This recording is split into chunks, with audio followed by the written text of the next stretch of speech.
আচ্ছা, নাও নাওম ভাইরে যুক্ত করে দেখি উনি কি বলেন। নাওম ভাই, আপনি কি কথা বলবেন? কিছু বলবেন? হ্যাঁ ভাই, বলতাম আর কি। হ্যাঁ, বলেন তাহলে দ্রুত বলে ফেলেন। হ্যাঁ, প্রশ্নটা হচ্ছে যে এই যে মৌমিকা ভাই যে বললো যে যে 8 জন আলেমকে নিয়ে আসার কথা, মানে ওদেরকে আমি বলছিলাম, কিন্তু মানে 1-2 জন রাজি হয়েছে আর বাকিরা আর কি ভয় পাইতেছে, মানে বসতে চাচ্ছে না আর কি। আর 1-2 জন রাজি হয়েছে, এখন কি 1-2 জনকে নিয়ে শুরু করে মাশাআল্লাহ, দিব? মাশাআল্লাহ। তাহলে তো শুরু করে দেন। এখন কি আসছে তারা? না না, এখন না, এখন না। ভাই এরপরে তো আর আইব না। পরের বাকির নাম ফাঁকি ভাই। এইভাবে বাকি দিয়ে আমারে মানে ইয়া করেন, আমার সাথে মজা নেন। এটা তো ঠিক না। আচ্ছা ভাই, আমি এখন আমি হলে আপনার ভালোই। প্রশ্ন করি যে যে আপনারা মনে করেন যে যেই ভুলগুলো ধরেন ইসলামে, হ্যাঁ, ধরেন বাংলাদেশের সব আলেম যদি একত্রিত হয়ে যে আপনাকে সবগুলা সমাধান দিয়ে দিল, তখন কি আপনি মুসলমান হয়ে যাবেন? তখন সবাই একসাথে হয়ে আপনাকে বুঝাই দিল। সবগুলোর সমাধান মানে বলতে কি বুঝাইতেছেন? মনে করেন আপনার আমি মানে সমাধান মানে দিলাম। আমি আমি আমি বলি, ধরেন আপনি একটা হাদিস মানে প্রমাণ দিলেন আমাকে যে নবীজি ধর্ষক ছিল, নজরুল। এখন হুম। সবাই আমরা মিলে আপনাকে বুঝিয়ে দিল না এই হাদিসের ব্যাখ্যা এইভাবে বা ওইভাবে, মানে বাই এনি চান্স প্রমাণ আরে করলো যেটা হাদিসের আপনি ব্যাখ্যা তো ভুল। যদি হাদিস মনে করেন এক জায়গায় লেখা আছে কলিমুদ্দিন সখিনা, সখিনা রাস্তা দিয়ে হাইটে যাচ্ছিল। কলিমুদ্দিন তারে রাস্তায় জাপটায় ধরলো। জাপটায় ধরে টানতে, টানতে বাসার ভিতরে নিয়ে আইলো। নিয়ে আইয়ে আইসা তারপরে তাকে ইয়া করলো, রেপ করলো। এখন আক্কাসউদ্দিন যে কলিমুদ্দিনের ভাই, আক্কাসউদ্দিন আইসা এটার ব্যাখ্যা দিল যে আসলে সখিনারে একটা চিকিৎসা দিতেছিল ভাই। একটা চিকিৎসা দিতেছিল। ওর অনেক অসুখ হইছিল। এজন্য জোর করে ধইরাই না তারে একটা ইনজেকশন দিয়ে দিছে। এটা যদি ব্যাখ্যা দেয়, এই ব্যাখ্যাটা যে তুই যে ব্যাখ্যাটা দিলি, এটা কই থেকে দিলি? ১ নম্বর কথা হইলো তুই যে এটা পাইলি, কইতে পাইলি যে ওইটার অসুখ হইছিল এই কারণে দিছে। এটা তো তোর দেখাইতে হবে যে তোর ওই সখিনার অসুখ হইছিল। তারপরে আর যদি অসুখও হয়ে থাকে, তাইলে যে তুই ওই রোগী তো নিজে মতামত দেয় নাই যে আমারে ধইরা নিয়া ইনজেকশন দিয়ে দাও। এটা তো দেয় নাই। এই টাইপের ভংচং ব্যাখ্যা যদি কেউ দেয়ার চেষ্টা করে, এই ধরনের ব্যাখ্যা তো যে কেউই দিতে পারে। যেকোনো পীর সাহেব যখন একটা ধরা খায়, ধরেন সায়েদাবাদী হুজুর ধরা খাইছে, গিদামবাগী হুজুর ধরা খাইছে আকাম করতে গিয়া। এখন তার এক মুরিদ আইসা একটা ভংচং ব্যাখ্যা দিতে পারে। ভুংচুং ব্যাখ্যা তো যে কেউ দিতে পারে। কিন্তু ভুংচুং ব্যাখ্যাটারে রেফারেন্স দিয়ে মানে ইয়া করবে কিভাবে? মানে এস্টাবলিশ করবে কিভাবে? জাস্টিফাই করবে কিভাবে? ভাই এটা তো সবাই একত্রিত হলেই বলতে পারবে ভাই, মানে ওরা তো কোরআন হাদিসের বিশাল জ্ঞান রাখে না, মানে ওরা আপনার সবগুলা মানে জটিল বিষয়গুলা সমাধান করে তারপর উত্তর দিয়ে দিল। ভাই সবগুলা সমাধান করে জটিল করে উত্তর দিয়ে দেওয়া তো সম্ভব না। যেমন ধরেন তাকদীরের হিসাবটা। খোদ নবী হ্যাঁ হ্যাঁ। মোহাম্মদ এটার উত্তর দিতে পারে নাই। নবী মোহাম্মদ ঝাড়ি মারছে মানুষেরে। তার সাহাবীদের ধমক দিছে, "এই তোরা তকদির নিয়ে কথা কবি না।" ওলামায়ে কেরাম সমস্ত পৃথিবীর সমস্ত মানে সৌদি আরবের গ্র্যান্ড মুফতি পর্যন্ত বইলে দিচ্ছে তাকদীর নিয়ে কথা কন যাইব না। এটা নিয়ে কথা কইলে ঈমান দুর্বল হয়ে যাবে। এটা নিয়ে বেশি ঘাটাঘাটি করা যাবে না। এখন বা সব মুমিন আইসা এটার মানে উত্তর কেমনে দিবে ভাই? এটা তো আমি বুঝলাম না ভাই। এ মমিকা ভাই কন তো দেখি যে আল্লাহ করিয়ে নেয়। এই হাদিসের ব্যাখ্যা কেমনে দিব ভাই? এটা এটা তো দেয়া সম্ভব না। কেমনে সম্ভব এটা? মানে আল্লাহ যদি করিয়ে নেয় তাহলে এখানে বান্দার দোষ কোথায়? কেমনে বাইর করব এটা? আমি তো বুঝলাম না কিছু। ভাই আমি এই কোরিয়ানে হাদিসটাতে এমন সমস্যা, এটা নাম আপনাকে একটা উদাহরণ দেই। একবারে গ্রুপে 3 মুমিনা এবং এক হুজুরের সাথে ডিবেট হচ্ছিল, তো হুজুর তাকদিনে নিয়ে সবকিছু তেনা পেঁচাচ্ছে। আমি ভাবতেছি তুই তেনা পেঁচাতে থাক, পেঁচাতে থাক, লাস্টে তো আমি করিয়ে নেওয়া দিব। যখন আমি ভাই ওই যে আবু দাউদের 4703 নম্বর করিয়ে নেওয়া দিছি, ভাই ওই হুজুর তো পুরা ভেবা জায়গা খায় গেছে। আর সাথে 3 মুমিনা ছিল, 3 মুমিনার মধ্যে 2জন ওই জায়গাতেই কনফেস করছে যে ভাই এতক্ষণ যা শুনতেছিলাম তাও তো ভেজাল ছিল, কিন্তু আল্লাহ এখানে মানুষের জীবনে ডাইরেক্ট ইনভলভ হচ্ছে, এখানে সে ডাইরেক্ট ম্যানুপুলেট করতেছে। আমরা তো কোনো মানুষই না, আমরা তো পুরা রোবট হয়ে গেছি। তাহলে আমরা যে কাজ আকাম কুকাম কিংবা অপরাধ করতেছি, সেইটার জন্য আমরা কি করে দায়ী হই? আর ওই মুমিনা মনে করেন যে পরে আমি যখন কথা বলছি দেখি ইমান একদম পুরা নড়বড়া হয়ে গেছে ওই 3 জনের মধ্যে। এই এক করিয়া নেয়া হাদিসে ভাই, তাহলে আপনি এগুলার কোনো সলিউশন নাই তো ভাই। আপনার হাদিসটা মোহাম্মদ একটু দেখাইবেন আমারে, আমি এ একটু এই দেখতাম আর কি। এগুলোর হ্যাঁ, দেখাচ্ছি, দেখাচ্ছি। কিন্তু এগুলোর কোনো আচ্ছা উত্তর সম্ভব না। মুহাম্মদ নিজে দিয়া যাইতে পারে না। এখানে কোথাকার সুনাহাগা হুজুরে এসে আমার উত্তর দিব। এটা আপনি কেমনে কইলেন? আর ২ নম্বর কথা হইলো, আপনি কি মনে করেন যে ইসলামের ভিতরে যদি এগুলোর উত্তর থাকতো, তাইলে হ্যাঁ। মুরতাদের কতলের বিধান থাকতো? তাইলে তো উত্তরই দিয়ে দিত ভাই সবাইরে।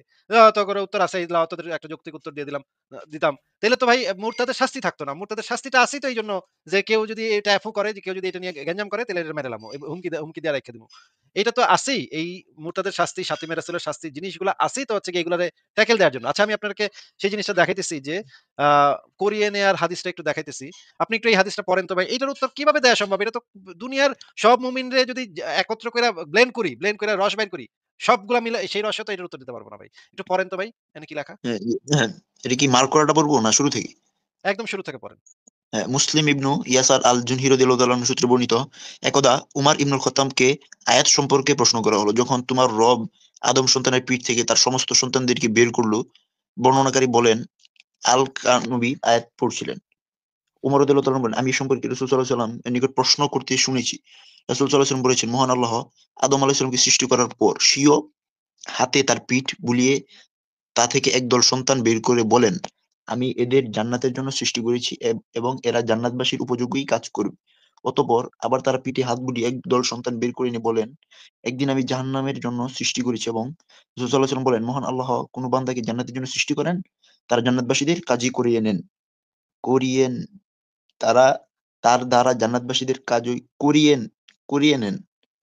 শেষে সে জান্নাতীদের কাজ করেই মারা যায়, আর আল্লাহ এই বিনিময়ে তাকে জান্নাতে প্রবেশ করান। আর যখন তিনি যাই অতঃপর তখন কোন বান্দাকে সৃষ্টি করেন, জাহান্নামের কাজই করিয়ে নেন, অবশেষে যে জাহান্নামীদের কাজ করে মারা যায়, অতঃপর তিনি তাকে জাহান্নামে প্রবেশ করান, করিয়ে নেন। আচ্ছা, আচ্ছা ভাই, এই হাদিস পড়ে কি বুঝলেন একটু বলেন তো? বুঝান তো আমাদেরকে। এটার ব্যাখ্যা মিলানো যায়, দাঁড়ান। না, না, আল্লাহ আপনি কি তাআলা বুঝলেন এই হাদিসটা পড়ে সেটা বলেন। মিলায়েন এখানে না। তো মানে যেভাবে হুদাই না, মাথা নষ্ট জি, করে জি। মিলাবার চেষ্টা করেন না, হ্যাঁ? আপনি মানে এই উনি হাদিসে কিন্তু যেটা বুঝতে লেখা আছে পারছে ভাই, উনি বুঝতে পারছে যেটা মিলতেছে না, এখন সে মিলানোর চেষ্টা করবে। দেখি ভাই না ভাই, কেমনে মিলানো যায়। মিলবে ভাই, আচ্ছা, মিলবে চেষ্টা ভাই, করেন, দাঁড়ান চেষ্টা দাঁড়ান, করেন। আচ্ছা, চেষ্টা মিলাচ্ছি ভাই, করেন দাঁড়ান। যেমন এসে মিলাই দেন। আপনি কন আগে এটার হ্যাঁ কি, এটার অর্থ কি? হাদিসের অর্থ কি? ভাই, তারা জান্নাতবাসীদের কাজ করিয়ে নেন। মানে আল্লাহ এটা কি ১ম ভাই? এ যখন আদমরে বানাইছে তখন তার পিঠে হাত হাত দিয়া বুলাইছে। একদল সন্তান বাইর করে কইছে এগুলা জান্নাতে যাবে। আবার আরেক দল বাইর করে বলছে এগুলা জাহান্নামী। তারপরে কইল কি? তারপরে একজন আবার জিজ্ঞেস করল, "হ্যাঁ নবী, হায়, হায় এটা কি কোন নবী? তাইলে আর আমলের কি মূল্য রইল?" এই দেখেন এই যে একজন মানে কইতেছে, "তাইলে আর আমলের কি মূল্য রইল?" তখন রাসূলুল্লাহ বলতেছে, "মহান আল্লাহ যখন কোন বান্দাকে জান্নাতের জন্য সৃষ্টি করেন তখন তার দ্বারা জান্নাতবাসীদের কাজই করিয়ে নেন।" ভাই তাইলে তার ওই ভাই আকামটা ভাই, এটা তো না এমন না তার যে, ভালো এটা তো হ্যাঁ বলেন। একদম সহি হাদিস না, মানে কোনো জয়ীফ টয়ীফ না তো, একদম সহি না। এই হাদিসের ভিতরে এই যে পিঠ বুলানো শব্দটা বাদে পুরা হাদিসটা একদম সহিহ হাদিস। তবে এই পিঠ বুলানো শব্দটা নিয়া কিছু মুহাদ্দিস একটু সংশয় করছে যে এই শব্দটা এই হাদিসের ভিতরে আছে নাকি নাই। এই হাদিসটা কইছিল সে এই শব্দটা সঠিকভাবে করতে পারেনি, মনে করতে পারেনি যে এইটা নবী কইছিল নাকি কয় নাই। এই শব্দটা সঠিকভাবে মনে করতে পারেনি। কিন্তু এই পিঠ বুলানোটুক বাদ দিয়া বাদবাকি পুরা হ্যাঁ হাদিসটা একদম টাটকা সহিহ, তাহকিককৃত সহিহ। আল্লামা আলবানী, নাসিরউদ্দিন আলবানী এই হাদিসটাকে তাহকিক করে শুধুমাত্র এই পিঠ বুলানো শব্দটা বাদে পুরা হাদিসটাকে সহিহ গ্রেডিং দিছে। ভাই, তাহলে অর্থ হবে যে তারা জান্নাতবাসীদের কাজই করিয়ে নেন। এখানে কিন্তু জাহান্নামের কথা বলা হয়নি, যে যারা ভালো কাজ করে তাদেরকে আল্লাহ সাহায্য করেন, এমন একটা কিছু হবে। কিন্তু পরেও এই যে লেখা আছে। নাম ভাই এই যে পরে লেখা আছে তো যে জাহান্নামবাসীদের কাজও করিয়ে নেন। পরের লাইনটা পড়েন না কেন? আচ্ছা, তার দ্বারা জাহান্নামীদের কাজও করিয়ে নেন, এর মানে হচ্ছে যারা মনে করেন আল্লাহ আমারে মানে যখন আদমরে ঠেলছে তখন আমারে বাইর করছে জাহান্নামী করে বাইর করছে। বাইর করে এখন সেই জাহান্নামের জন্য আমারে সৃষ্টি করছে। এখন ভাই আমি যে জাহান্নামী নবী আর আল্লাহরে যে প্রত্যেকদিন গাইল পারতেছি, এটা আমারে দিয়ে কে আমারে দিয়ে করায় নিচ্ছে কোন তো ভাই? ভাই লেখা অনুযায়ী তো মানে দুষ্টা ডাইরেক্ট সৃষ্টি করে দিকে চলে যাচ্ছি, কিন্তু আমরা এইভাবে অর্থটা না নেই। কেন না নিব? এভাবে না নিলে এখানে লেখা আছে না নিব কেন? সহিহ হাদিসে লেখা আছে না নিব কেন ভাই? সহিহ হাদিসে থাকার পর আমরা নিব না নাকি? আচ্ছা ভাই, এটা কি অন্য কোনো ভাবে মিলান? আচ্ছা, আমি কয়েকজন আলেমের কাছে যাই, দেখি তারা মিলিয়ে দেয়, মানে আমরা হয়তো ভুল বুঝতেছি বললাম কিন্তু। তো পৃথিবীর সব আলেমরে ধইরা যদি একটা ব্লেন্ডার মেশিনের ভিতরে ঢুকাইয়া ব্লেন্ড করেন তারপর রসগুলা বাইর করেন, এই রসেও এই হাদিসের দিতে পারবো না। কারণ এই হাদিসের যে ব্যাখ্যা-ট্যাখ্যা যখন লিখছে, ওইটাও আমার কাছে আছে যে এই হাদিসের ব্যাখ্যা-ট্যাখ্যা যখন লিখছে মুহাদ্দিসরা, তখন কইছে যে এই তাকদীর নিয়া তোরা বেশি মাতামাতি করিস না, কোনো কথা কইস না। এটা নিয়া যারা চিন্তা করব তারা কাফের হয়ে যায়। তাকদীর নিয়া বেশি ঘাটাঘাটি করা ভালো না। না না এইজন্য ভাই, তাকদীর নিয়া তাহলে কোনো বিতর্ক করতেই নবী নিষেধ করে দিয়া গেছে। না ভাই, আমি নাম বলি যে ভাই, শোনেন হ্যাঁ শোনেন।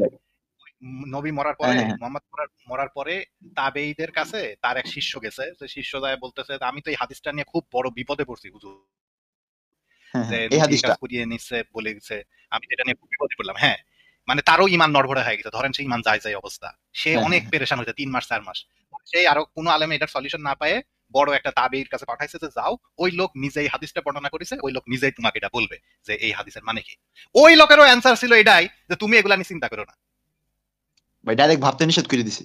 হ্যাঁ, ব্রেন খাটালে এই এক হাদিস নিয়ে ব্রেন খাটালে আপনার ইমান থাকবে না।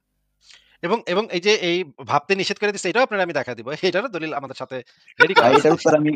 আমি বলি এটার উত্তর আমি মিলিয়ে ফেলছি অলরেডি। এটা হচ্ছে আপনার যে আপনি যে আসিফ মহিউদ্দিন জাহান্নামে যাবেন, এটা আল্লাহ অলরেডি আগে থেকে জানে। এই জন্য আল্লাহ বলতেছে যে আরে জানেন, আপনি, আরে শুধু জানেন, আরে ভাই আমারে দিয়ে করায় নিচ্ছে, এখানে করায় নেয়ার হ্যাঁ কথা ভাই, আপনি লেখা আছে, আপনি শুধু মিথ্যা যাবেন কথা দেখে বলেন তো না। ভাই করাচ্ছে নাকি? আর আমি জান্নাতে আরে যাবো দেখে আমাকে রোজা হে রাখাচ্ছে, করাইলে নামাজ পড়াচ্ছে। তো আমি যাবোই, হে করাইলে তো আমি যাবোই তো। আমি এর করাইলে কি আমি আর না যায় কি আমি ভয় থাকবো? না ভাই, না না, আপনি যাবেন দেখে উনি করাচ্ছেন ভাই, উত্তরটা এইভাবে হবে।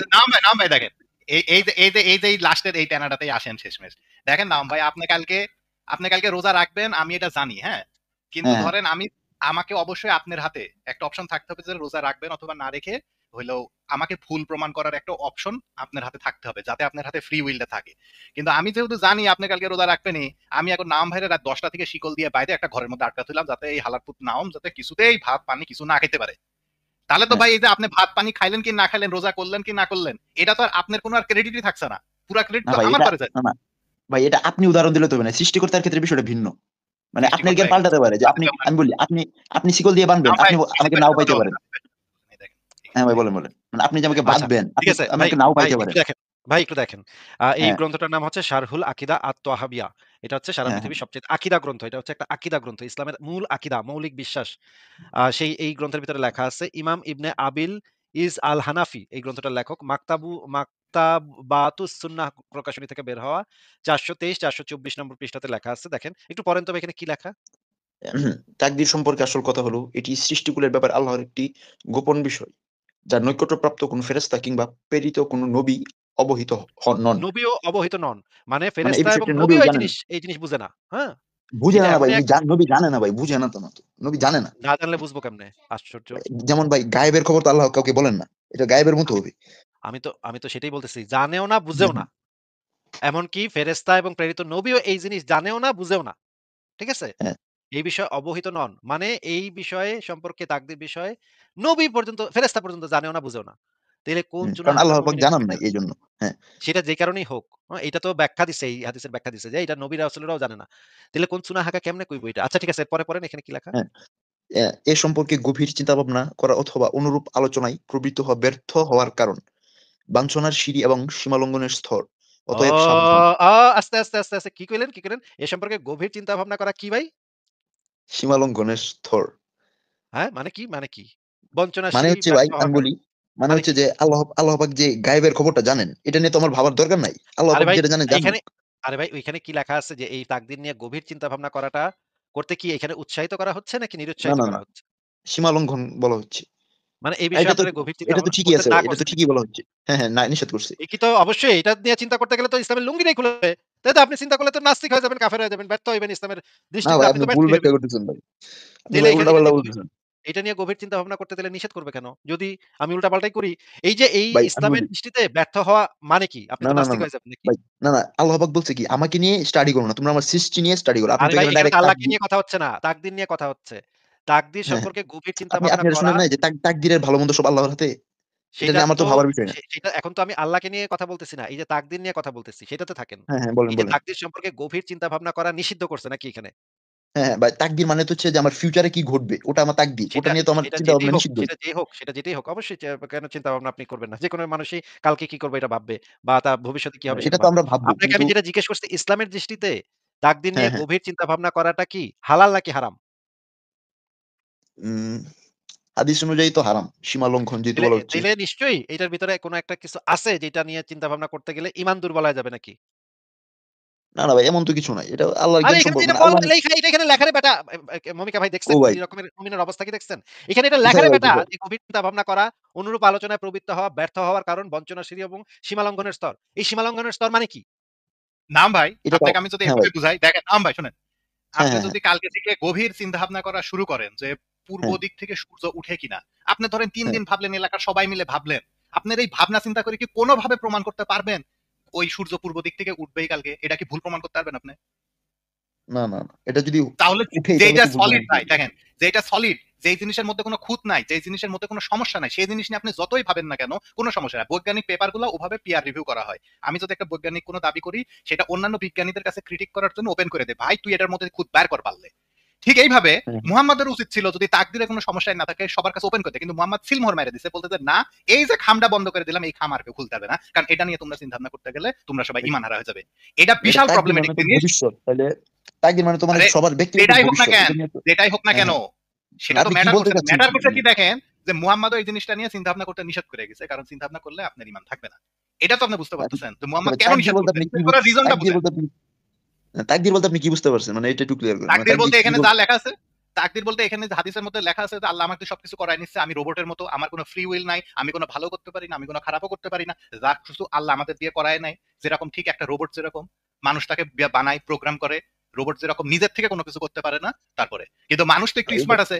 মানুষ যখন নিজেকে রোবটের মতো ভাববে আর তারপরে আমাকে জাহান্নামে দিলে, তো আমি তো আল্লাহরে গাল পারবো যে আল্লাহ তুমি আমাকে এইসব করায় নিচ্ছাও, করায় নেওয়ার পরে তুমি আমার জাহান্নামে দিয়ে পুরাচ্ছ, যে আমাকে চিকেন ফ্রাই করতেছো তেলের মধ্যে ডুবাইয়া, তখন তো আপনাকে তো এটা সুযোগ তো দেওয়া আচ্ছা হয়েছে ভাই, আপনাকে তো সুযোগ দেওয়া হয়েছে। এটাই তো সুযোগ দেওয়া হয়নি, আল্লাহ যে করিয়ে নিচ্ছে।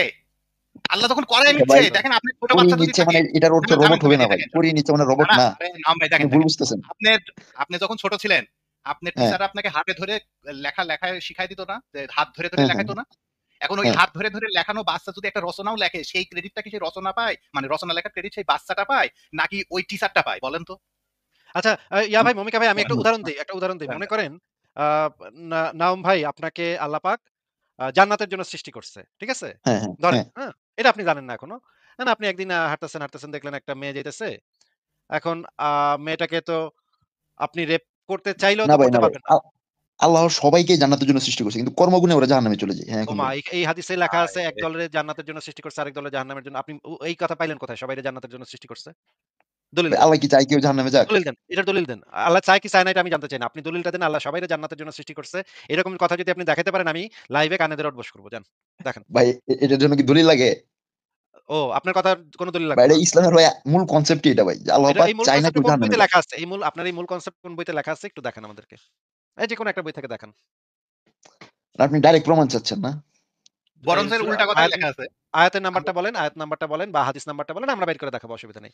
আল্লাহ পাক সবাইকে জান্নাতের জন্য সৃষ্টি করেছে এই কথা ভাই, এত পড়লাম ইসলাম, বাপের জন্মে এই ধরনের কোনো কথা কোনো আলেমের মুখে শুনলাম না, কোনো সুনাহাগার মুখে শুনলাম না। আপনি প্রথম সুনাহাগা যার মুখের থেকে এই কথা আমি শুনলাম ভাই। ভাই, ওরা কন ইসলাম ভাই। সম্পর্কে জানে না আমার মতো ভাই, হ্যাঁ, বুঝতে আপনি তো পারছেন? জানেন, আপনি আমাদেরকে জানায় দেন, দলিল সহ জানায় দেন ভাই, দেন। হাদিসটা দেন বা দলিলটা আয়াতটা এখন দেন। আমার মাথায় আসছে না, আমি পরে দিব না। আপনি এই যে ওটা বলেন মাথায় যে আসছে মেয়ে মেয়ে পাইলাম না কি পাইলাম। মাথায় আসছে না। মানে আপনার কথার কোনো দলিল-টলিল লাগবে না নাকি? না ভাই, কথার যাইতে না, দলিল আছে ভাই, মুখে সবসময় তো আইব সবকিছু কয়ে মনে দিবেন। থাকে না, বুঝেন না? মুখে আইবেন আর কয়ে দিবেন। এটা হইলো আপনার দলিল নাকি? আচ্ছা ভাই, পরে দিব না। যে কি যেন বলতেছিলেন, যে মেয়ে না কি যেন? দেখছেন মমিকা ভাই, মেজাজটা কেমন লাগে দেখছেন? মানে একটা কথা কইলে আল্লাহ সবাইরই নাকি জান্নাতের জন্য সৃষ্টি করেছেন। এই রকমের ভাই, এটা মানে মুসলিম হিসাবে ভাই সবার বিশ্বাস, আপনি যে কাউকে জিজ্ঞেস করবেন না দলিল ভাই, ছাড়া না এটা। ভাই, হ্যাঁ আপনি ভাই। শুনেন, আমরা তো মুসলিম হিসেবে অনেক কিছু শিখেছি, ম্যাক্সিমাম জিনিসেরই দলিল নাই। বুড়ির কাটা দেয়া, বুড়ি থেকে শুরু করে ওই যে মান বাদ্দালা দিনই ফাকতুলু, হ্যাঁ, সরি, মান সাব্বা নাবিন ফাকতুলু, কোনো কিছু দলিল নাই, সবকিছু ভুয়া। এখন কথা হচ্ছে যে ভালো খারাপ এগুলো তো ভাই বহুত মানুষের কিছু আছে। বানোয়াট। হ্যাঁ, মানুষের হ্যাঁ, বানোয়াট। এই যে আপনিও যে কথা বললেন, এটাও বানোয়াট। মানুষের এটা বুড়ির বুড়ির কাহিনী, অন্যগুলা বলি না, আমি শুধু বুড়ির ক্ষেত্রে বলছি। এটা কোনো সহি রাওয়ায়াত না, আব্দুর রাজ্জাক ভাই, বলছে যে এটা এটাও তো মানুষের সবাই বানোয়াট। জানে ভাই, এটাও তো তাহলে সবাই জানে। তাহলে আপনার কথাটার সহিহ দলিলটা একটু দিয়ে দেন তো ভাই। কোনটা কোনটা? আপনার এই যে সবাইরে জান্নাতের জন্য আল্লাহ সৃষ্টি করছে, এইটার সহিহ দলিলটা একটু দিয়ে দেন আমাদেরকে। মুখের উপর আচ্ছা ভাই, ছুঁড়ে মারেন। এখন যদি বলেন যে আল্লাহ আছে, এটা সহি দলিল কি? এটা আচ্ছা, এগুলো ঠিক কি আছে, আপনি ধরনের বলেন প্রশ্ন? কোন গ্রন্থে এটা পাওয়া যাবে সেটা বলেন, শুধু গ্রন্থের নাম বলেন। ওটা আমাকে বের করতে হবে। হ্যাঁ, আমার এখন মনে আসতেছে না, না। না, আপনি তো পড়ছেন নিশ্চয়ই কোথাও না কোথাও। কোন গ্রন্থটা? বইটার পড়ছি, আমি নামও কইতে শুনছি পারলে দিলে হবে। পড়ছি। বইটার নাম কইতে পারলে হবে। আপনি যেই বইয়ের নাম কইবেন সেই বইয়ের সব হাদিস মোটামুটি আমার পড়া আছে। আমি আপনারে বাইর করে দেখাবো তো, অসুবিধা নেই। নাম বলেন, বইয়ের নাম বলেন। হাদিস নাম্বার বলতে ভাই, হবে এটা না, তো বইয়ের নাম বলেন। আমি বলি যে আল্লাহ যে সবাইকে জান্নাতের আচ্ছা, জন্য সৃষ্টি করছে, এটা কোরআন থেকে কোরআন পড়ছেন না হাদিস হাদিস পড়লে থেকে বুঝা পড়ছেন? যায় ভাই, কোরআন হাদিস পড়লে এটা বুঝা যায় যে আল্লাহ দয়াশীল, ক্ষমাশীল। কোরআন থেকে পড়ছেন নাকি হাদিস থেকে পড়ছেন? আমি কোরআনের আয়াত পড়ে আমি এটা বুঝে নিছি, কিন্তু এটা এইভাবে বলা নাই, অন্যভাবে বলা আছে। যেমন বলা আছে আল্লাহ ক্ষমাশীল, কোন এর আয়াতটা মানে কি? পইড়া কোন আয়াতটা পইড়া এটা বুঝে নিছিলেন? কোন আয়াতটা পইড়া? একটু সেই আয়াতটা বাইর করে আপনি দেন না কোরআনে দেখি যান, এটা পইড়া। অসংখ্য হাদিস আছে, আল্লাহ পরাক্রমশালী, কোরআনে তো ক্ষমাশীল, হাদিস নাই দয়ালু। ভাই। কোরআনে আয়াত আছে। না না, হাদিস কোরআনে তো কোরআনে আছে, এগুলো আছে। কোরআনে হাদিস আছে নাকি? না না, কোরআনে এগুলা অবশ্যই আছে যে আল্লাহ ওই অতিশয় কোরআন আপনি দয়ালু, তো পড়ছেন। পরাক্রমশালী, কোরআন তো আপনি ক্ষমাশীল, পড়ছেন এগুলো তাই না? আয়াতের শেষে আছে কোরআন তো ভাই। ভাই, হ্যাঁ কোরআন তো আপনি পড়ছেন নাকি? হ্যাঁ হ্যাঁ। কোরআন শব্দের মানে কি কোন? আল্লাহ তাআলার ঐশী বাণী। কোরআন শব্দের মানে হইতেছে আল্লাহ তাআলার রেসিপি। আচ্ছা, কোন এবার কোন সূরার আগে বিসমিল্লাহ নাই সেটা কোন? সূরা ফাতিহা মনে হয় সূরা ফাতিহার আগে পড়তে হয় বিসমিল্লাহ। সবগুলাতেই। ওয়াও! Fantastic, fantastic. খুব ভালো যাচ্ছেন। ঠিক আছে, এবার কোন যে আ সূরা তওবা নাজিলের ক্রম ধারা অনুসারে কত নম্বর সূরা? সূরা তওবা না? সূরা তওবা। এটা খেয়াল আসতেছে না। পড়ছিলাম আমি, হ্যাঁ, মনে আপনি আসতেছে। পড়ছিলেন কিন্তু মনে আসতেছে না। বোঝা গেছে ভাই, আপনি তো কোরআনও অনেক ভালোভাবে স্টাডি করছেন। এটা আপনার কথা থেকেই বোঝা যাচ্ছে ভাই। কোরআনের সূরা কয়টা ভাই, ভাই? আপনি ১১৪ টি। মাশাআল্লাহ, একটা পারছেন ভাই। একটা উত্তর দিতে পারছেন ভাই। একটা উত্তর ভাই, দিতে আপনি পারছেন। আপনি আপনিও জানেন ভাই ইসলাম সত্য, কিন্তু আপনি এই যে এখন এখন মানে এখন আপনি কোন কোরআনে ২ টা সূরা আছে, যে ২ টা সূরা ১ সূরা নাকি ২ সূরা, এই বিষয়ে এখন পর্যন্ত মানুষ সিওর না। সেই সূরা ২ টা কি সূরা? মানে প্রশ্নটা বুঝলাম না। মানে একটা সূরা, এটা ২ টা না একটা, এটা নিয়ে কি সন্দেহ? মানে এরকম কিছু বলতে চাচ্ছেন? হ্যাঁ, কোরআনে ২ টা সূরা আছে।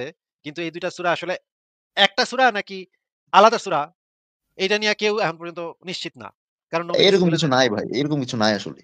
এরকম কিছু নাই নাকি? না এরকম ভাই, আছে, এটা আমি তো কেমনে সম্ভব? বলতেছি। আমি তো আপনাকে দলিল দেখাই বলবো। হ্যাঁ? আপনাকে জিজ্ঞেস করছি, প্রশ্ন করছি যে এইরকম যেই সূরা ২ টা আছে সেই সূরা ২ টার নাম বলেন। যে এই ২ টা সূরা আসলে এক সূরা নাকি আলাদা, আলাদা ২ টা সূরা? এই বিষয়ে না কেউই ভাই, নিশ্চিত না। এরকম কিছু নাই। আমার জানা নাই। ভাই, মানে আমি কিছু শুনছি নাই নাকি এরকম আছে সম্ভব না। সেটা আমি পরে দেখাবো। আপনি এই ২ টা সূরার নাম বলতে পারেন কিনা সেটা বলেন। নাই তাহলে আমি বলব কিভাবে ভাই? নাই তো এগুলা। মানে আচ্ছা, আপনি বলতে চাচ্ছেন যে ধরেন এই ইয়া এই লোকটা চুনাহাগা থেকে আরো চুনাহাগা হয়েছে, মাঝখানে একটু ইমপ্রুভের দিকে যাচ্ছিল, কিন্তু এই লোকটা আরো গুনাহ গাইছে। না ভাই, এটা আচ্ছা, ওটা ইমপ্রুভ ছিল না। ঠিক আছে, আমি আপনাকে দলিল দেখায় দিচ্ছি। কিন্তু ভাই আপনার তো অবস্থা খুবই খারাপ। মানে অবস্থা, আপনি কোরআনও পড়েন নাই, তাইলে আপনি এখানে মানে করতে চলে আসছেন। এত না ভাই, গুনাহ 2 গান। সূরার বিষয়টা আমি বুঝতেই পারি না। এটা কি একটু দেখান তো, মানে বলতেলেন যে একটা সূরা 2টা সন্দেহ রয়েছে। এটা কি একটু বুঝান। ও আচ্ছা, দেখাচ্ছি। ঠিক আছে, দেখেন। আর আ নামটা বলেন যে কোন সূরা? হ্যাঁ, দেখেন, দেখাচ্ছি, দেখেন। এইটা এইটা কি দেখতে পাচ্ছেন? সূরা হ্যাঁ, দেখা তাওবা, যাচ্ছে। হ্যাঁ। এটা হচ্ছে তাফসীর ইবনে কাসির, হ্যাঁ? তাফসীর ইবনে হ্যাঁ, হ্যাঁ। কাসির, ইসলামিক ফাউন্ডেশন ৪র্থ খণ্ড পৃষ্ঠা ১২ ৫১৩। এইখান থেকে একটু পড়েন তো কি লেখা এখানে? আ উম অনন্য ১০০ এই ২ টি সূরার মধ্যে একদা আমি মধ্যবর্তী ওসমানের নিকট স্থানে জিজ্ঞেস করলাম, এখান থেকে পড়েন। একদা আমি ওসমানের নিকট জিজ্ঞেস করিলাম, এখান থেকে পড়েন। কোত্থেকে ভাই? অ্যা ওই যে একদা সবুজ কালির উপরে, একদা আমি ওসমানের নিকট জিজ্ঞেস হ্যাঁ, হ্যাঁ, করিলাম। হ্যাঁ। একদা পড়েন। একদা আমি উসমানের নিকট জিজ্ঞাসা করিলাম। মানে এটা কে জিজ্ঞাসা করতেছে? বিভিন্ন ওই যে আচ্ছা মোহাম্মদ জি। ইবনে বাশশার। হ্যাঁ, হ্যাঁ।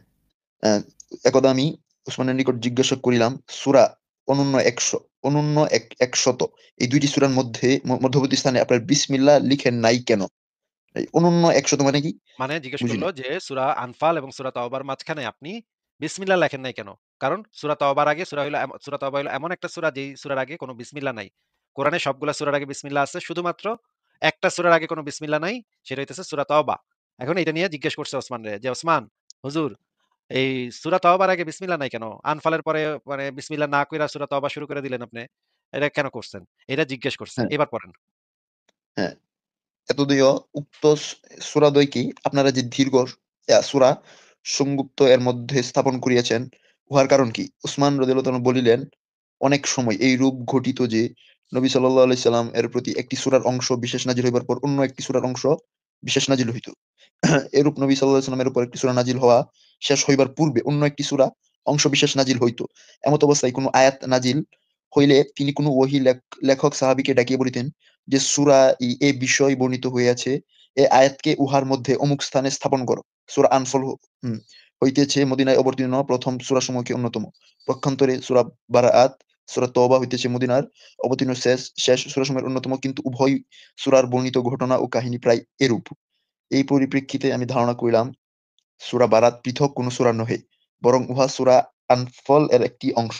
অথচ নবী সাল্লাল্লাহু আলাইহি সাল্লাম এই সম্বন্ধে কিছু বলিয়া যান নাই। উপরোক্ত কারণে আমি উহাদিগকে পরস্পরে আ সন্নিহিত করিয়া স্থাপন করিয়াছি, কিন্তু উহাদের মধ্যবর্তী স্থানে সূরা তওবার ১ম এ বিসমিল্লাহ লিখি নাই। তাহলে কি বলল একটু বুঝায় বলেন। এখানে ওসমানের উত্তরটা কি ছিল একটু বুঝায় বলেন এবার। এখানে তো বিসমিল্লাহ নিয়ে ঝামেলা হইতেছে নাকি? যে বিসমিল্লাহ উনি কেন লিখে নাই? ওসমান বলিল যে, এই নবী ওসমান বলল করিম যে এই সূরা ২ টা আলাদা পৃথক সূরা নাকি এক সূরা? কারণ এই ২ টার ঘটনা পরম্পরা সব একই। ঘটনাবলী সব একই জিনিস। এই ২ টা হ্যাঁ, পৃথক সূরা নাকি এক সূরা, এই বিষয়ে তো স্বয়ং ওসমানই সিওর ছিল না। এবং ওসমানই তো কোরআন সংকলন করছে। এটা তো জানেন নাকি? হ্যাঁ, হ্যাঁ, হ্যাঁ। এখনকার আপনি যেই কোরআন পড়েন এটা ওসমানী কোরআন পড়েন নাকি? হ্যাঁ, ওসমানের লিপিবদ্ধ করছি। ওসমানের আমলে লিপিবদ্ধ। ওসমান লিপিবদ্ধ করেনি। মানে সে পুরা কাজটা তদারকি করছে। কিন্তু হ্যাঁ, ওসমানের হ্যাঁ, আমলে লিপিবদ্ধ হইছে। এখন এখানে হ্যাঁ, বলা হচ্ছে যে সূরা মানে তাওবা মানে বারাআত মানে হচ্ছে তাওবা, হ্যাঁ? হ্যাঁ, তাওবা আর আনফাল, এইটা কি আনফালের অংশ? সূরা তাওবা কি আনফালের একটা অংশ? নাকি এটা আলাদা সূরা? এই বিষয়ে নবী কিছু বলিয়া যান নাই। এটা এখানে লেখা দেখতে পাচ্ছেন? হ্যাঁ, হ্যাঁ, হ্যাঁ, উপরোক্ত কারণে আমি উহাদিগকে পরস্পর সন্নিহিত করিয়া স্থাপন করিয়াছি। মানে ২ টা আলাদা করে স্থাপন করছি, কিন্তু মাঝখানে বিসমিল্লাহ দেইনি। কারণ আমি নিজেও জানি না যে এটা এক সূরা নাকি আলাদা সূরা। এই কারণে প্রত্যেক সূরার আগে যেহেতু বিসমিল্লাহ লিখতে হয়, এই কারণে সূরা আনফালের আগে যেহেতু বিসমিল্লাহ আছে, এটার আগে আর বিসমিল্লাহ দেইনি। কারণ এটা এক সূরা হইতে পারে, আবার আলাদা সূরাও হইতে পারে। কোনটা যে আসলে সঠিক এটা নবী কিছু বইলা যায় নাই। এইজন্য আমি বুঝতাছি না ভাই। এইজন্য আমি এমনে রেখে দিছি। সূরা আচ্ছা ভাই, তাওবার এতে আগে তো কোনো বিসমিল্লাহ। সমস্যা হচ্ছে না। আয়াতগুলা তো মানে বাদ পড়ে সমস্যা নাই। তাহলে হচ্ছে, সমস্যা কি? সমস্যা হচ্ছে না নাকি ভাই। হচ্ছে না সেটা তো এখানে আলোচ্য বিষয় না। সমস্যা কি হচ্ছে হুম, সেটা আপনারে জিজ্ঞেসি আমি। আপনি কি বলতে চাচ্ছেন যে সূরা সম্পূর্ণ না নাকি? আপনারে আমি জিজ্ঞেস করছিলাম কোন ২ টা সূরা, এক সূরা নাকি আলাদা সূরা? সেইটা হুম। সম্পর্কে সারা পৃথিবীর মুসলমানরা কেউ কিছু জানে না যে ২ টা এক সূরা নাকি আলাদা সূরা। কারণ ওসমানই জানতো না। তাহলে পৃথিবীর মুসলমানরা জানবে কোত্থেকে? এখন আপনারা এটা প্রশ্ন করছিলাম, আপনি এটার উত্তর দিতে পারেন নাই। এই হইতেছে অবস্থা। ভাই আমি লেখাগুলা মানেই বুঝি না। মানে এরকম কিছু আমি আজকেই শুনলাম। মানে জীবনে আমি শুনি নাই এরকম কিছু। আপনি কি কোত্থেকে বুঝি না আমি কি এগুলা ভাই? সূরার মধ্যে বেস লাগাই দিতেছেন ভাই। আরে ভাই, কি যে অবস্থা ভাই! কিছুই কেমনে তো কি? করার নাই। কিছুই তো যদি না পড়েন তাহলে কেমনে জানবেন ভাই? কিছু না পড়লে এটা জানবেন তো আমি কেমনে? জীবনেও শুনি না যে এরকম কিছু থাকতে পারে যে সূরা মানে উনি সিউর না। আর নবীজি কিছু বলে যায় না। কিন্তু এখানে আমি কোন সমস্যা দেখতে পাচ্ছি না। এটা ইসলামের কোন মিস্টেক না। সবকিছু ন্যাচারাল সমস্যা আছে। নাকি সমস্যা না সেটা তো পরের ব্যাপার। সে সমস্যা কোথায় সেটা নিয়ে পরে আলোচনা করা যাবে। কিন্তু এই যে সারা পৃথিবীর মুসলমানরা এখন পর্যন্ত জানে না যে এই ২ টা এক সূরা নাকি আলাদা সূরা। এই বিষয় তো নিশ্চিত নাকি? এটা আমার একটু দেখতে হবে যে আপনারা কি আমাকে ট্র্যাপে ফেলাচ্ছেন নাকি ভাই বুঝতেছি না। আমি বুঝতে হবে এটা। কিভাবে দেখবেন, কিভাবে দেখবেন সেটা বলেন। আপনারা সরাসরি বই থেকে দেখাই দিলে বইটা বের করি, অসুবিধা নাই তো। এই যে এই বিষয়টা যে বললেন, এখন এখানে আপনি বলতে চাচ্ছেন যে উসমান রাদিয়াল্লাহু তাআলা আনহু কনফিউশন এ ছিল যে এই সূরাটা কি ২ টা একটা হবে নাকি ২ টা ২ টা? এটাই তো? এটা তো আমি বলতেছি না ভাই। এটা ইবনে কাসির তার তাফসীর গ্রন্থের ভিতরে লিপিবদ্ধ করছে। এটা তো আসিফ হ্যাঁ, হ্যাঁ। মহিউদ্দিনের কথা না তো। আমি তো আপনাকে সেইজন্য বই থেকে দেখাইতেছি। আমি যদি হুম। কইতাম তাহলে তো আপনি আমার কথা মানতেন না। আমি তো জানি যে আমার কথা আপনি মানবেন না। এজন্য তো সরাসরি ইবনে কাসিরের থেকে দেখাইতেছি। তাইলে এটা কার কথা ভাই? ইবনে কাসির তার বইতে লিখছে এটা ওসমানের কথা। হ্যাঁ তাইলে ভাই। মানে মানে ইসলাম সম্পর্কে আপনি আর কাছ থেকে ভালো বুঝতে যাবেন? ওসমানের থেকে ভালো আর কাছ থেকে বুঝতে যাবেন ভাই? ভাই এখানে মনে হয় লেখা হইছে একটা আমরা বুঝতেছি ভুল। লেখা হইছে একটা কিন্তু মানুষে বুঝতেছে ভুল নাকি? ও। বা লেখা আমি হইছে বুঝতে যে পারতেছি না। লেখা হইতেছে এইরকম কিন্তু আসলের ঘটনা হইলো যে এই অন্যরকম। বিষয়ে কারো কোনো সন্দেহ নাই। সবাই সিউর যে এই ২ টা আলাদা সূরা নাকি? হ্যাঁ, এরকমই তো অনেকটা। ও। মানে আমরা লেখা দলিল থাকবে একরকম এবং আমরা বুঝবো আরেক রকম। আচ্ছা আপনার যে বুঝটা সেই বুঝটার সপক্ষে কোনো দলিল আছে নাকি এটা জাস্ট আপনি মনে, মনে বুঝলেন যে এখানে লেখা আছে একরকম আর আমরা বুঝবো আসলে বুঝতে হইব তার উল্টাটা। এইটা যে আপনি কইলেন আপনার বুঝটার সপক্ষে কোনো দলিল আছে? মানে কি বললেন? আপনি যে এই মানে বর্ণনাটা পড়ার পরে কইলেন এখানে লেখা আছে একরকম আর আমাদের বুঝতে হইব ভিন্ন রকম, উল্টাটা বুঝতে হইব। তাইলে আপনার যে উল্টাটা বুঝতে হইব, সেই উল্টাটার সপক্ষে কোনো দলিল আছে? না ভাই এটা বলি না। আমি বলতেছি যে আমি বুঝতেছি না। কিন্তু এখানে মানে আচ্ছা, আপনি যখন আমরা লেখা দেখব যে কোরআন মানে ধরেন ইসলামের একটা কথা, লা ইলাহা ইল্লাল্লাহ এটা লেখা থাকলে আমরা বুঝবো তার উল্টাটা। যে না আল্লাহ না, না, ছাড়াও না। আরো দেব-দেবী আছে। এটা আমরা বুঝবো নাকি? না ভাই আল্লাহ তো বলছে যে কোরআনে মানে কোন সন্দেহ করার কোন ইয়া নাই। সেই ক্ষেত্রে তো আপনি এই যে এরকম এটা তো ভুল বা বুঝলাম, সেটা তো বুঝলাম, সেটা হুম, তো বুঝলাম। কিন্তু ধরেন আপনি বললেন এইমাত্র আপনি বললেন যে আমরা যদি একটা জিনিস দেখি, একটা জিনিস লেখা, আমাদের বুঝতে হবে উল্টাটা। যে না এটা নিয়ে কোন সন্দেহ নাই। ওসমান সন্দেহ সব করতেছে ক্ষেত্রে কিন্তু না। মানে যেগুলো আপনার মানে বেশি ইয়া মানে অস্বাভাবিক লেখাগুলো আছে যেরকম এই যে এই লেখাটা মানে পুরাই অস্বাভাবিক। মানে কেমনে কি? এগুলো আমাদেরকে ব্যাখ্যা মিলিয়ে নিতে হবে। মানে যদি ওসমানও এটা কয় তাহলে আমাদের ওসমানের কইতে হইব, "ওই বেটা তুই ইসলাম আমার থেকে বেশি বুঝোস? ওসমান তুই খলিফা হইছস, ৩ নম্বর খলিফা হইছস, তাতে না কি ভাই তুই এটা আমার থেকে বেশি বুঝোস?" না এটা আপনি এটা কেন ওসমানের বলছিল? বুঝাইবেন। কি বোঝাতে চাচ্ছে? এটা একজন ইসলামের বড় স্কলার লাগবে, হ্যাঁ? আপনি তো ঐরকম বুঝবেন না। কোন আপনি উল্টা ইসলামের বড় বুঝবেন। স্কলার ওসমানের উপরে কথা কইতে পারবো? এটা একটু আমাদেরকে একটা নাম কোন তো ভাই যে এই রকমের একটা ইসলামিক স্কলার আছে যে ওসমানের উপরে না বেশি বুঝে, ও ওসমানের থেকে বেশি বুঝে। একটু নাম কোনটা কোন। ওর উপরে বলবে না। মানে ওর কথাটা ব্যাখ্যা করবে যে ও আসলে কি বোঝাতে চাচ্ছে। না সেই ব্যাখ্যাটা কি বুঝছেন? এটার উল্টাটা হবে? মানে লেখা আছে একটা বুঝবো আমরা আরেকটা নাকি? না, না এরকম কিছু না। মানে আপনাকে এটা তাইলে দিয়ে তো বুঝাইয়া দিবে যে এটা কেন বলা হইছে। আপনি না একটু আগে বললেন যে এখানে লেখা আছে একরকম বুঝতে হইব আরেক রকম। বা এই লেখাটা কেন লেখা আছে এটা তো আমরা বুঝতে পারতেছি না। নাকি এটা তো আপনিও তো কেন বুঝতে লেখা আছে পারতেছেন? সেখানে এখানে বলাই আছে জিজ্ঞেস করছিল ওসমানের বাবা তুমি তো তওবার আগে বিসমিল্লাহ দাও নাই কেন? এরপরে তো ওসমান কইল যে আমি তো জানি না যে এটা আলাদা সূরা না এক সূরা এটা তো আমি জানিই না। নবী তো কিছু বলে যায় নাই। এজন্য আমি এটা করছি। এখানে তো লেখাই আছে ভাই কনটেক্সট ও দেয়া আছে। আপনার কাহিনী কেন হইতেছে সব কিছু এখানে লেখা আছে। তাহলে ভাই মানে প্রবলেমটা কি আপনার? মানে এই ২ সূরা মানে এটা কি সমস্যা নাকি? ২ সূরা আমি কোথায় বলছি ২ সূরা সমস্যা? আমি বলছি যে মুসলমানরা এখন পর্যন্ত জানে না যে এটা ২ সূরা নাকি ১ সূরা। আচ্ছা ভাই ধরলাম জানে না তো এখন কি হইছে? জানে আমরা জানি না। মুসলমানরা জানে না এটা ভুল ভাই। এটা আপনাকে কে বলছে যে কোন মুসলমানই জানে না? আমি জানি না আপনি ওসমানী জানেন জানে না। না, ওসমানী জানে না, ওসমানী কইতেছে নবী কিছু বইলা যায় না এই বিষয়ে। আমি এইভাবে এইজন্য রাইখা দিছি। আর আপনি কইতেছেন মুসলমানরা জানে। তো এই মুসলমানরা কার থেকে জানে ভাই? না ভাই উসমানে বলছে যে নবী কিছু বলে যায়নি, হ্যাঁ? এটা বলে যাওয়ার মতো কোন বিষয় ছিল না। কি বলবে এখানে? আর না বলাতে কি হইছে? সূরা তো সূরার মতোই আছে না? বিসমিল্লাহ দেয় নাই তো? বিসমিল্লাহ আপনি পড়ে নিবেন। বিসমিল্লাহ আমরা পড়ে নেব। এটা কি আহামরি কোন সমস্যা নাকি? এই ক্ষুদ্র, ক্ষুদ্র বিষয়গুলো আবার এমনভাবে পেঁচান মানে ভাই। মানে শোনেন, উসমান কুরআন সংকলন শোনেন, রাম ভাই শোনেন। উসমান কুরআন হ্যাঁ, সংকলন করার সময় বিসমিল্লাহ এড কইরা যায়নি। আর আপনি বলতেছেন যে হুম, হুম। উসমানের উপর থেকে বেশি বুঝে আমি বিসমিল্লাহ পড়ে লমু। রিয়ালি ভাই? পড়লে ভাই সমস্যা কি ইনার ভাই? আইকিউ আপনি গেছে, পড়েন। একদম বিসমিল্লাহ গেছে। তো ভালো জিনিস, হারাম না তো। উসমান বুঝে নাই, উসমান বুঝে নাই এরকম না তো। উনি হয়তো ভাই এড করে নাই। উসমান বুঝে নাই। আরে ভাই যে উসমান না বুঝা কোরআন লিখছে তার কোরআনকে আলো পড়তেছেন। ওই কোরআন ডাস্টবিনে দিয়ে নিজের মতো কোরআন একটা বানায় লন। ভাই উসমান তো ভাই বুঝতে পারে নাই। কোরআনে তো কোরআন ভাই ডাস্টবিনে মানে দেন। কোরআনে তো ভাই এমন কোন বিধান নাই যেটা আমার ক্ষতি হচ্ছে। সবগুলো আমার জন্য ভালো। মানব জাতির জন্য ভালো ভাই। আমি কেন মানব না? মানব জাতির জন্য কিভাবে ভালো হইলো ভাই? কোরআনে তো ভাই মুশরিকদেরকে আমি ঠকাইতে বলি বলছে। কোরআনে আছে ভাই জিনা করো না, চুরি করো না। এত ভালো, ভালো উপদেশ। পড়ে নাই নাকি? আপনি পড়ছেন তো, মানতেছেন না কেন? জিনা করব না কেন? জিনা আপনি প্রেম করেন না ভাই? না ভাই আমি মুসলিম ভাই, না। প্রেম অসম্ভব। করেন না। একবারে খাটে ওঠা নাকি? আরে না ভাই, আমি বিবাহ করবো, আপনি খাটপাট বলতেছেন কেন? আমি একদম হালাল একবারে মুসলিম। খাটে তুলবেন নাকি? প্রেম ভালোবাসা এগুলোর ভিতর দিয়ে যাবেন না? একবারে খাটে তুলবেন বিবাহ নাকি? করবো ভাই, বিবাহ তো বৈধ না? এটা তো আপনার না, না, সমাজ বিবাহর ইসলাম। মাধ্যমে করবেন নাকি কিসের মাধ্যমে করবেন সেটা তো বলি নাই। না মানে মানে একটা মেয়ের সাথে তো ভাব ভালোবাসা করতে হয়, কথাবার্তা বলতে হয়। এগুলোর ভিতর দিয়ে যাবেন না। খালি খাটে তুলবেন নাকি? না না, এটা হারাম, আমার ধর্মে সম্পূর্ণ নিষিদ্ধ, আমি এটা কেন করবো? যে খাটে তো তুলবেন সেটা তো আপনি আপনার বউরে খাটে তুলবেনই। না, বউ বউ তো আমার জন্য হালাল। হ্যাঁ, এই না, সমাজে বউ বলে যে হালাল, এটা ন্যাচারাল। বউ যে হালাল, নাহলে বংশ বিস্তার হবে কিভাবে ভাই? বউকে যে আপনি দেনমোহরটা দেন, এই দেনমোহরটা আসলে কি জিনিস কোন তো একটু? দেনমোহর টাকা পয়সা দিই, অর্থ দিই। হ্যাঁ, এটা কি জিনিস? ইসলামের বিধান অনুসারে এই জিনিসটা কি? খুব গুরুত্বপূর্ণ একটা জিনিস। গুরুত্বপূর্ণ তো বুঝলাম। এটার অর্থটা কি? এটা দ্বারা আপনি কি খরিদ করেন? এই টাকাটা দিয়ে তো মানুষ খরিদ করে, তাই না? কেনে কিছু। এতে কি কেনেন আপনি? কেন খরিদের প্রশ্ন আসতেছে কোথেকে ভাই? খরিদ না তো। এটা খরিদের হচ্ছে প্রশ্ন আমি বলি যে আসতেছে একটা কারণেই আসতেছে। আমি আপনাকে সেটা দেখাবো কেন আসতেছে। আপনি আগে বলেন যে আপনি এই বিষয়ে জানেন কিনা? নাকি জানেন না? কোন কোন বিষয় যে টাকাটা কেন দেওয়া হয়? হ্যাঁ, টাকাটা কেন দেয়া হয়? হ্যাঁ, টাকাটা হচ্ছে যে আপনি যখন বিবাহ করেন, আপনার স্ত্রী কিন্তু তার ফ্যামিলি ছেড়ে আপনার কাছে চলে আসতেছে, হ্যাঁ? ওই টাকাটা দিয়ে ও নিজের হাত খরচা বা মানে ও একটা ওই টাকাটা খরচ করলো নিজের মতো করে। এটার জন্য হচ্ছে টাকাটা দেওয়া। এটা কিসের মূল্য হিসেবে দেয়া হচ্ছে? ভাই মূল্য না তো ভাই।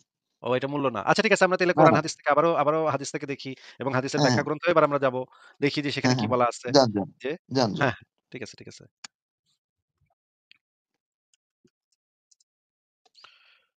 ঠিক আছে, আমরা তাহলে সেটা বের করে দেখি যে এখানে এই বিষয়ে কি বলা আছে সেটা আমরা একটু দেখে নেই।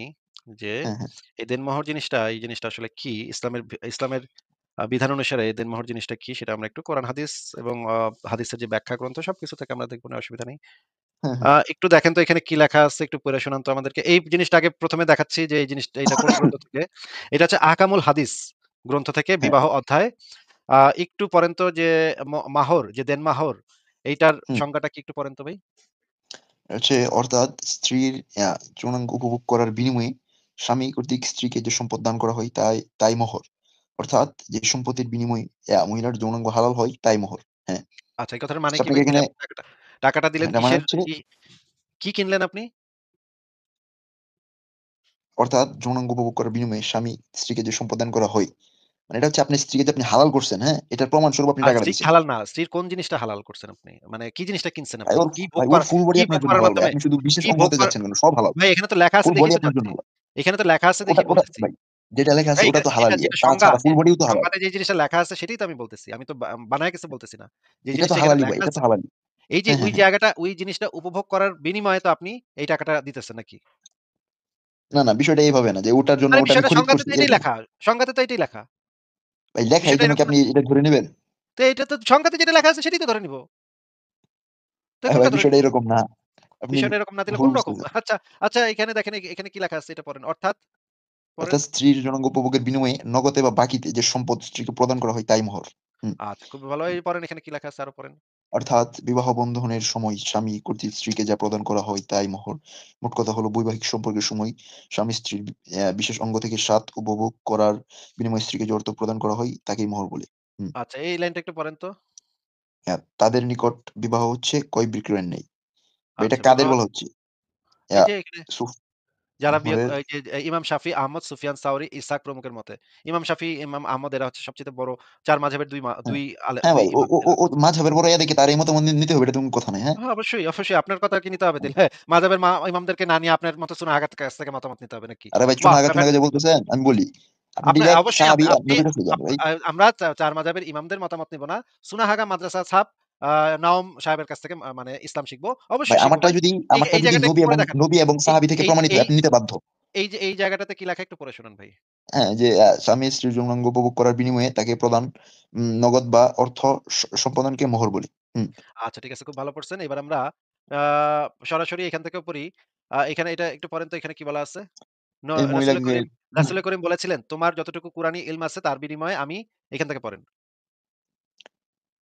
কোথায় আমি এই মহিলাকে তোমার মালিকানা শুরু থেকে এই যে যে এখান মহিলা থেকে পড়েন। নিজেকে রাসূলে করিম বলেছিলেন, রাসূলে করিম হ্যাঁ, হ্যাঁ। বলেছিলেন এখান থেকে পড়েন। রাসূল করিম সাল্লাল্লাহু আলাইহি সাল্লামের কথায় এসেছে যে মহিলা নিজেকে রাসূলের জন্য উৎসর্গ করে দিয়েছিলেন। সেই মহিলাকে অতঃপর এক পুরুষের নিকট বিয়ে দেওয়ার পর্যায়ে রাসূল করিম সাল্লাল্লাহু আলাইহি ওয়াসাল্লাম বলেছিলেন, "তোমার যতটুকু কুরআনী ইলম আছে তার বিনিময়ে আমি এই মহিলাকে তোমার মালিকানায় দিয়ে দিলাম।" এই কথা প্রমাণ করে যে স্বামী স্ত্রী যৌন অঙ্গের মালিক পর্যায়ের।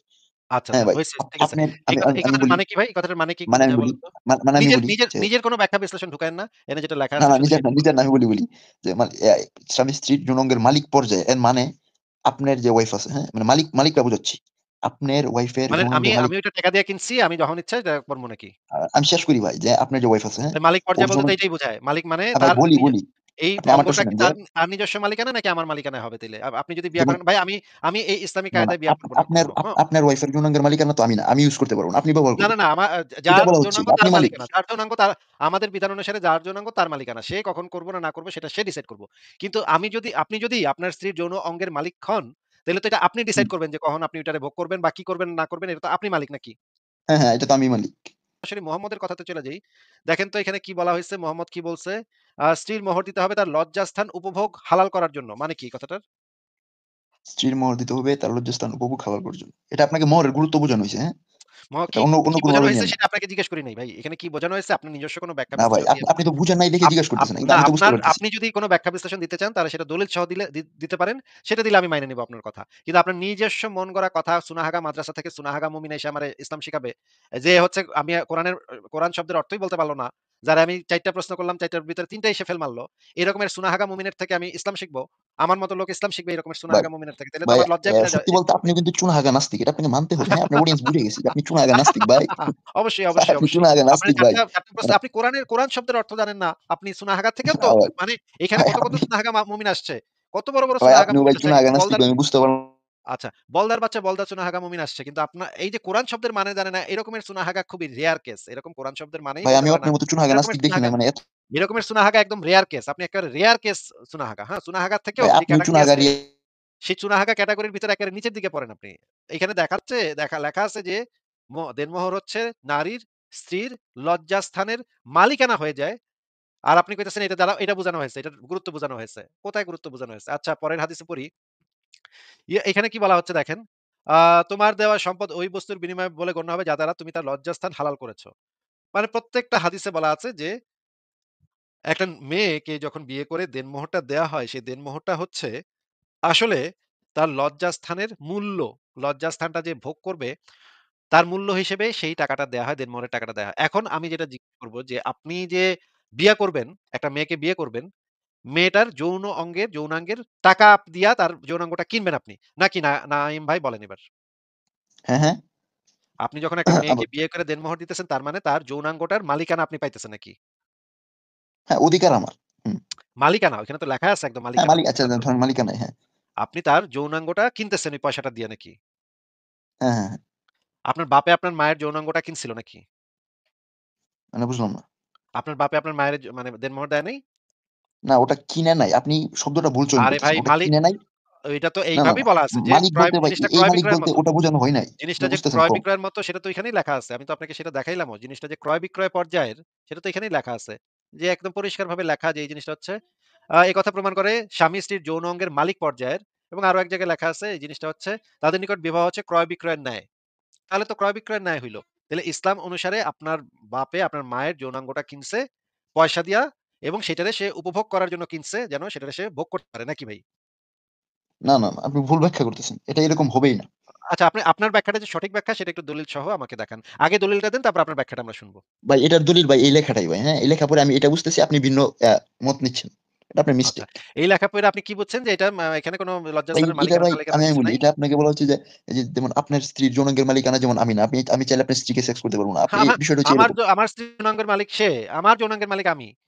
হ্যাঁ, হ্যাঁ। ২ জন না যদি আমার সম্মত না। হই, আপনার স্ত্রীর ২ জন যদি যৌনাঙ্গের আমরা মালিক আপনি। সম্মত হই, শোনেন এই হ্যাঁ, কারণেই হ্যাঁ। আপনারা মুসলিমরা হচ্ছেন গিয়ে মানে মুমিনরা হচ্ছেন কি এত নিকৃষ্ট টাইপের মানুষ, এত নিকৃষ্ট টাইপের মানুষ যে আপনারা এটাও হুম। বুঝেন না যে একটা মানুষের কনসেন্ট থাকে, তার কনসেন্ট নিয়ে তার সাথে কাজে যাইতে হয়। আপনারা এই ভাই যে আমরা কি কোন দেনমোহরের সালান টাকাটা নেই নাকি দিয়ে ভাই? আমরা কি জোর জবরদস্তি? আবারও কথা মাঝখানে কথা বলতেছেন। ব্যাক স্টেজে রেখে কথা বলতে হবে। যে আপনারা এই জিনিসটা বুঝেন না যে একটা যৌন কাজের সময় ২ জনের কনসেন্ট এ ঘটনাটা ঘটতে হবে। আপনারা এই দেনমোহরটা দিয়ে একটা মেয়েকে কিনেন, একটা মেয়ের মালিকানা কিনেন, মালিকানা কিনা তারপরে আপনারা মনে করেন যখন ইচ্ছা এখন আমরা যখন ইচ্ছা তখন মাইয়ার উপরে চইরা বসতে পারমু। পরে বিয়া করছি এখন আমি এই কারণেই ইসলামে বৈবাহিক ধর্ষণ হচ্ছে হালাল। আমরা এখন একটা ওয়াজ শুনি। আপনারা শোনেন এখানে কি বলে। মেরিটাল রেপ বলতে কি ইসলামে কিছু আছে মেরিটাল রেপ, এখানে দেখা যায় অনেকেই মেরিটাল রেপ ইসলামে আছে বলে থাকে, এবং তারা দারুল ইফতায় ফতোয়া দেয় যেখানে বলা হয়েছে মেরিটাল রেপের সম্বন্ধে। আর যেখানে এটা পোপ এর এটার বিচার জন্য কোর্টে যেতে বলা হয়েছে, এখানে আমি সংশয় আছি মেরিটাল রেপ নিয়ে। প্লিজ মেরিটাল রেপ ইসলামে কি বলে বিচার জানাবেন। আমাদের আল কোরআন দর্শন আমি জাস্ট প্রশ্ন চলে গেছি। মেরিটাল রেপ যেটা এটা বলা হয় অর্থাৎ বৈবাহিক দর্শন, এটার নাম হচ্ছে বৈবাহিক দর্শন। এই শব্দটা আসছে এই কুখ্যাত জাতিসংঘের যে সিরো যে ঘোষণা, তাদের যে নারী অধিকার নারী নীতি, এইসব জায়গা থেকে আসছে। বাংলাদেশে বাংলাদেশ মহিলা পরিষদ, এখানে নানা রকম এনজিও আছে, তারা বিগত তত্ত্বাবধায়ক আমলে এবং বিএনপির আমল, বিশেষ করে আওয়ামী লীগ আমলে তারা বহু চেষ্টা করেছে এই নারী নীতি পাস করার জন্য। সেখানে এই সমস্ত শব্দগুলো তারা আবিষ্কারগুলো, আমাদের তো এখানকার মুসলমানদের তো প্রবেশীদের নিজস্ব কোনো প্রোডাক্ট নেই তাদের, তারা সবসময় বাইরে থেকে আমদানি করে শব্দ পরিভাষাগুলো। এটা কি মেরিটাল রেপ?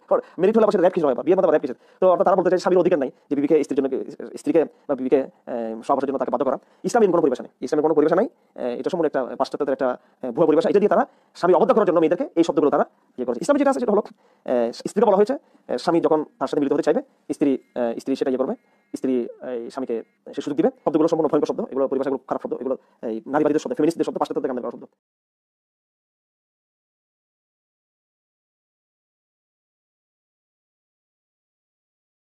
ভাই আপনি মিউট হয়ে বলতেছেন মনে হয়। ও সরি, আমি মিউট করে বলতেছিলাম যে কি একটা অবস্থা চিন্তা করছেন যে তারা এই লজ্জাস্থান ভোগ করতেছে, সেটার জন্য পয়সা দিতেছে। এই দেনমোহর জিনিসটা হইতেছে সেই লজ্জাস্থান ভোগ করার পয়সা, এবং তারা এটা দেওয়ার মাধ্যমে নারীর লজ্জাস্থানটা কিনে নিতেছে, মালিকানায় চলে যাচ্ছে, তারা মালিক হয়ে যাচ্ছে ওই জিনিসটার। কি বিভৎস ব্যাপার চিন্তা করছেন আপনারা। মমিকা ভাই, এই জিনিসগুলা মানে একটা সুস্থ মানুষ এই জিনিসগুলা মনের ভিতরে ধারণ করে কিভাবে? তাদের কি মানে মা নাই, তাদের কি বোন নাই? তারা কি এই জিনিসগুলা দেখে না? যে এখন মনে করেন তার বোনকে একটা ছেলের সাথে বিয়ে দিল, এবং সেই বেটা, তার বোন মানে হয়তো বয়স কম, 12-14 বছর বয়স, এই বোনটাকে একটা বুইড়া খাটাসের সাথে বিয়ে দিল, এবং বুইড়া খাটাস তার উপরে চইড়া বসলো। এখন তার বোন যদি আইসা তাকে বলে যে আমাকে অনেক জোরে করে, আমার অনেক ব্যথা লাগে, আমার অনেক রক্ত বের হয়, আমি তো পারতেছি না, এইটা নিতে পারতেছি না আমি। কিন্তু এটা হুম, তো সেই মেয়েটার বলারও অধিকার নাই, কারণ সেই লজ্জাস্থানের মালিকানা তো তার স্বামী নিয়ে গেছে, তাই না মমিকা ভাই, কি বলেন? অবশ্যই অবশ্যই ভাই। এই জিনিসটা আহ, ভাই ম্যারেজ তো হইতে হবে দুইজনারই কনসেন্ট অনুযায়ী, যে দুইজনই যেখানে হ্যাপি, এখানে কারোর কোনো মানে ওভার পাওয়ার কেউ থাকবে না, দুইজনই ব্যালেন্স করে সংসার করবে দুইজনই। ইভেন যদি মনে হয় বউ স্বামীরটা ভোগ করবে, স্বামীও বউরটা ভোগ করবে, এখানে তো কোনো মালিকানার কোনো ব্যাপার আসছে না। কিন্তু ইসলামে কিন্তু এটা ভাই সবসময় একমুখী। আপনি নারীদেরকে খতনা করে তাদেরকে আগে সেই যে যৌন সুখের যেই চাহিদাটা আছে সেটা সম্পূর্ণ ধ্বংস করে দিবেন, আর নিজেরটা কাইটটা কুইটটা বাইর করে সেটা আপনি আবার হইলো মানে নিজেরটা অপটিমাল করবেন, নিজের প্লেজারটা ম্যাক্সিমাইজ করবেন, এবং নারীদেরকে সম্পূর্ণরূপে বঞ্চিত করবেন। আর এই মুমিনেরা এইগুলাকে ডিফেন্স করতে আসে আসিফ ভাই। এবং মানে সরাসরি বলতেছে যে এখানে লেখা আছে একরকম, কিন্তু আমাদের বুঝতে হবে আরেক রকম। হুম, কি ভাই, অদ্ভুত মুমিনেরা, অদ্ভুত ভাই, অদ্ভুত মুমিনেরা। ঠিক আছে মমিকা ভাই, তাহলে আমরা পরের জনের কাছে চলে যাই। এই মুমিনের সাথে কথা বলার মানে কোনো ইয়া নাই। এই যাই, মুমিন ভাই গেছে, ভাই গেছে, পুরাই গেছে। তাই সে নিজে তাফসীর করবো নিজে, মানে নিজের বুঝবো। ঠিক আছে, পরের জনকে তাহলে যুক্ত করি।